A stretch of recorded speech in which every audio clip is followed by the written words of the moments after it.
গ্রামীণ জিমে রোমিং করার জন্য মাই জিপি যে অ্যাপসটা রয়েছে গ্রামীণ ফোনের, সেই অ্যাপসে চলে যাবেন। এরপরে সার্ভিস অপশনে ক্লিক করে রোমিং অপশনে চলে যাবেন। রোমিং অপশনে ক্লিক করার পরেই দেখতে পারবেন যে অ্যাক্টিভেশন স্টেপস, এগুলো ভালো মতো পরে দেখবেন এখানে কি কি বলা আছে। এবং এরপরে সুজে রোমিং টাইপস এই অপশনে ক্লিক করবেন। ক্লিক করার পরেই আপনি যত টাকা পেমেন্ট করতে চান সেই টাকার পেমেন্টটা দিবেন। দেওয়ার পরে কন্টিনিউ টু পেমেন্ট এখানে ক্লিক করবেন। এরপর আপনার dual currency supported visa, master card দিয়ে আপনার প্রয়োজনীয় তথ্য দিয়ে পেমেন্ট করে নেবেন।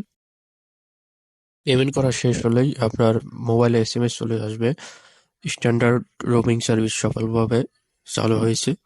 রোমিং এর টিপসগুলো ফলো করবেন এখানে যা যা লিখে আছে।